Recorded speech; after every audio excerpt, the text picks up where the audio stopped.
If, the father had a condom. She doesn't think it's anyway. So guys, I'm over 30 and I'm single. So any single people here tonight? Single people, please make some noise! That's why you guys came here. I understand. So, okay, next, couple people or people who have a partner, please make some noise. Fuck you. Again, my friends, single people. Okay, single people.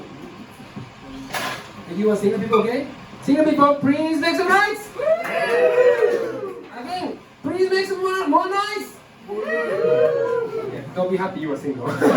Anyway, are you guys ready for next comedian? But actually, he's not a comedian. He's a musician. Wow. He has his own company in Canada.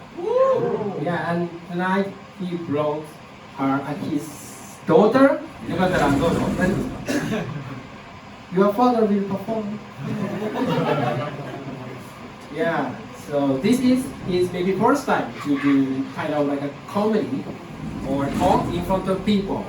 So, are you guys ready for next performer? Yeah! So he is all the way from Canada. Do you have a stage name? Thor. Thor is okay. So, please meet the for Thor!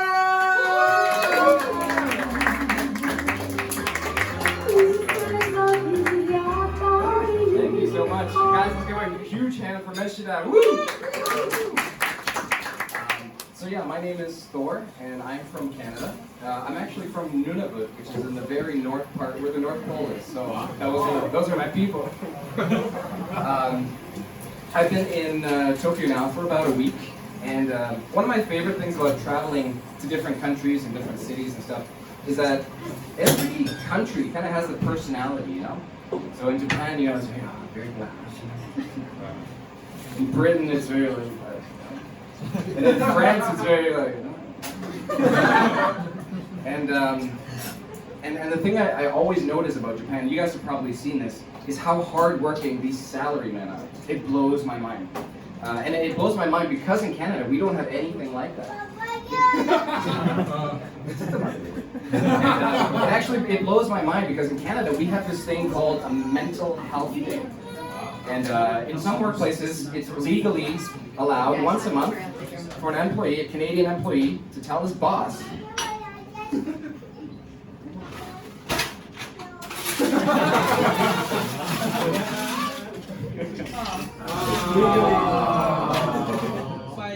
okay, she's got Paw Patrol. So once a month, a Canadian employee is allowed to say to his boss, he's allowed to call him up and be like, hey bro, yeah, listen, I'm having some mental health issues and I can't come into work today. And this is like totally acceptable. This is allowed in Canada and we respect this. It's like, you gotta take care of your mental health, right? And this would never happen in Japan. And I know this because I've had some experiences here. You guys have probably had similar experiences where you're in the subway and there's a salaryman and you can see he's not well, but he wants to get to fucking work. So he'll walk down, pass through the ticket, and then something wipe it off, and I'm going to work, right? And you're thinking like, this dude doesn't need mental health, he needs a fucking doctor, go home, please. But yeah, I'm in here in Japan with my wife and kids. Any married people here? I'm in Japan, so. So yeah, I'm married, and I've been married for just under 5 years, and I've been married to my wife Angie, and during these 5 years, we spent a lot of time together, and I found out in these 5 years that my wife Angie is racist. By the way, she hasn't heard this set yet, so I hope. And she is racist, and I know this because we spend a lot of time together, right? 23 hours a day. The only time we don't spend together is when we're pooping. And we know, and so I have this fear, and there's no married people here, but if you're in a couple, you might have this fear that if you're together too long, you might start to look the same. You might start to talk the same, wear the same clothes, think the same, become kind of like brother and sister, right? Oh, it's weird. I don't want that to happen. And I was telling my wife this. I was like, hey babe, listen, we're starting to look the same. And she's like, no. And I'm like, why not? And she looked at me very serious and she's like, Anata, you are not Japanese.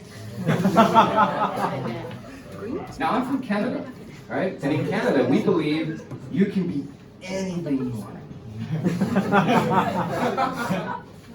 So when she says to me, I can't be Canadian just because I'm white, sorry, I can't be Japanese just because I'm white, I looked at her and I pointed at her, I'm like, that's so racist. Despite her racism, I love my wife. And sometimes marriage leads to kids. Let me just check my dick. This is my first time performing. Oh yeah. So apart from her racism, I really do love my wife. But I'm a little bit surprised that we ever got married. Because the first time we met, she didn't speak any English. And I mean none. And she speaks fluently now. And just a couple of months ago, actually, we were going through our marriage contract, a document which she signed without understanding it.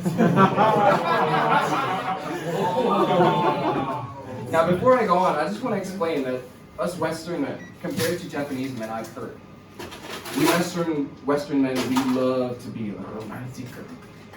We love to share our feelings in song and poetry and music and by date night. We fucking love date night.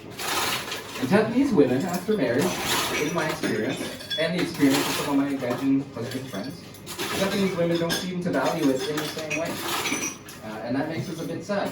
But when I showed her this marriage document, her reaction was the most romantic I have ever seen any Japanese woman act ever in my life. She was going through it and she's like, okay, oh, what did I say?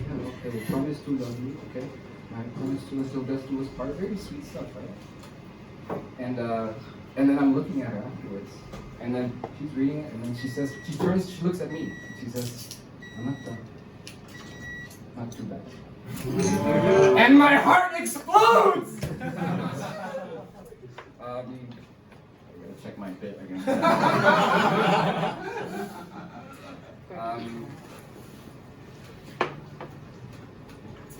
So yeah, we have 3 kids now.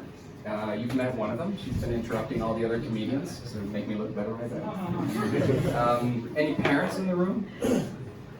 I feel a little bit out of place. So anyway, we have a few kids now. That's what happens with marriage sometimes. And our kids are awesome and beautiful and wonderful, and we love them in every way. But our kids are very culturally confused. They've got passports from Denmark, Japan, and Canada. And it messes with their head. So my 4-year-old son, he said to me the other day, he's like, Papa, well, he told me he's not Canadian because he speaks Nihongo. And he says he's not Danish because he speaks Ego. And so I'm trying to backwards engineer this and work with his logic. And I say, does that mean you are Indian because you like mango? That's a bad joke. So he thinks about this, right? He takes it in and he's like, oh. And then he looks at me and he's like, Papa, you are not Japanese. And that's probably the rudest thing that a child has ever said to me. So I look at him, this sweet, innocent 4-year-old boy who looks like me, but with a little, very... And I say to him, I look at him and I say, that's so racist. And that's my set.